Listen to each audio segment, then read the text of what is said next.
Hi everybody, my name is Alyza and I am one of the physiotherapists at Wellness Embodied in Cairns. Hi everybody, my name is Alyza and I am one of the physiotherapists at Wellness Embodied in Cairns. Welcome to one of our live videos that we usually do every couple of weeks. Today's topic, I thought I would talk to you all about hamstring injuries.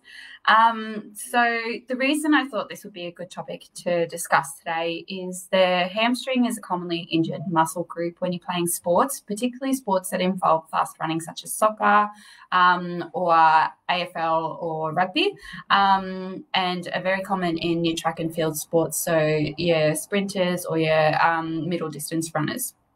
So let's start off with a little bit of an anatomy, just so everyone's kind of familiar with the hamstring muscle group. So it's located at the back of your thigh.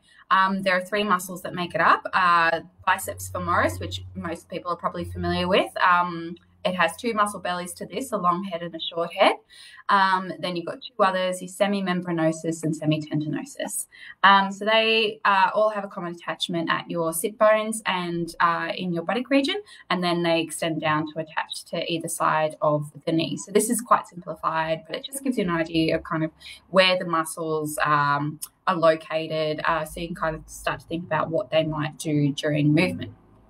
So the fact that they cross at the hip and they cross at the knee means that they can produce movement at both the hip and the knee simultaneously, or they can produce it individually. So their primary action is to extend the hip while your trunk is bent forward, and also to bend the knee. The semimembranosus and semitendinosus also rotate your thigh the inside and when the knee is bent, and your biceps femoris rotates the hip outwards when the knee is bent. So many of you who might be watching sports such as rugby, NRL, AFL or soccer, or if you've participated in track sports before, you might have experienced yourself or heard the athlete going off field with a pulled hamstring or a hamstring tear. So let's talk about exactly what those words mean and how it can impact upon your return to play and how long that sort of takes. So first of all, a pulled muscle is another word that people typically use for a muscle strain. This typically refers to an injury that has occurred within the muscle. What's actually happening is that there's been a load applied to that muscle, for example, kicking a ball really fast, and the muscle hasn't been able to withstand it for whatever reason. There are many risk factors to sustaining a hamstring injury. The biggest one is if you have any previous injuries, particularly if you have already injured that hamstring before. Another big risk factor is if you're playing sport and you haven't really done any preventative management, so making sure before you go into season that your hamstrings are quite nice and strong. And this is the same for any muscle injury. If it's not strong enough to cope with the load, you're going to injure it. The other thing to be aware of is that there are different types of hamstring strains and different types of ways of classifying these. And the severity and the location of these tears will affect how long it generally takes for the injury to heal and how long it takes for you to get back into sport. So hamstring tears have been classified by the British Athletics Muscle Injury Classification System by two factors, the location of the injury and the extent of the injury. So the location can be within the muscle belly itself, in the point where the muscle meets the tendon, or within the tendon itself. So tendons attach the muscle to the bone. The severity can be between a small muscle pain following exercise to a full thickness tear of the muscle. And this is usually diagnosed and classified on an MRI scan. It needs to be super specific, and again will impact how long recovery may be expected to take. So before we get into it, obviously very important to note that everyone is different, and some people may have certain factors that might prolong their recovery, or have certain factors that might speed up their recovery. It certainly helps having a team of qualified physios behind you to get you back into sport. And it also reduces your risk of re-injury if you participate in proper rehabilitation. So typically the first thing to know is that your tendon healing time, so that's that bit of tissue that attaches the muscle to the bone, takes a little bit longer than your muscle healing time. A recent study that was done indicated that in track and field athletes, tissue healing time for a tendon injury took approximately 2 to 4 months. Again, this will be impacted by the severity of the tear as well.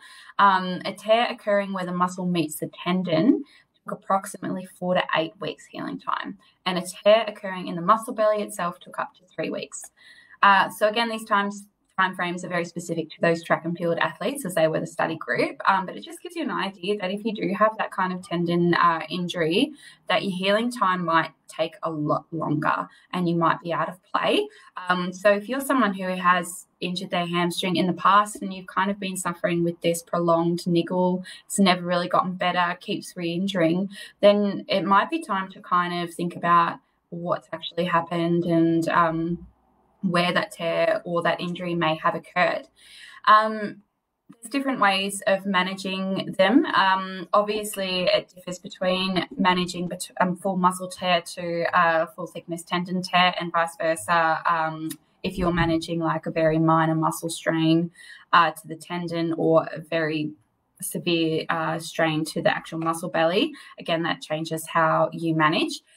So we tend to be a bit more conservative with the tendon injuries, which means that we tend to progress a little bit slower in the initial stages, because we're all about trying to promote that pain relief and trying to get some initial strength happening back again, and not overloading it so that the tendon doesn't cope with it and keeps re-injuring.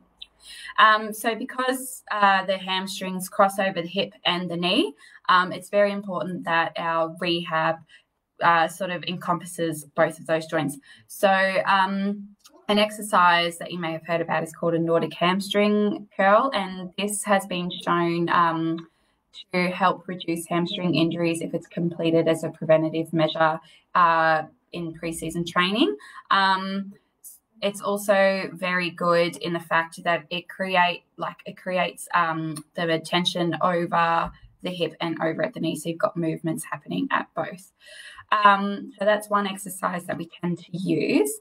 The other way that we look at managing your hamstring tears is it also depends on where you've sort of injured it. So if you're someone who has injured your hamstring at the end of kicking a football versus someone who has injured their hamstring at the end of a sprint cycle, so when your leg is out right behind you after you've pushed off, that management again starts to differ, but it's important that we do train both movements. So we get exercises in positions where your hip is flexed up to this height, and we also do exercises when your hip is extended backwards. In terms of pain management, we advise kind of whatever sort of helps you to feel better. So initially with that inflammatory reaction, making sure that you try not to stay still, trying not to stretch out the hamstring, and definitely trying not to rub it out, because that can sometimes exacerbate the pain. Again, this depends on the severity of the injury. So that kind of pain management is very specific to the person and where their injury is. So if you're someone who has had a hamstring injury before, please reach out to us, because we would love to get in touch and help you sort of get back into playing sport. If you do have any questions about muscle tears or any other questions in general, please email us or give us a call on 42319777, so we can have a chat. And if you do want any quick answers, please just drop a comment below. Otherwise, thanks for joining me, and we will see you next time.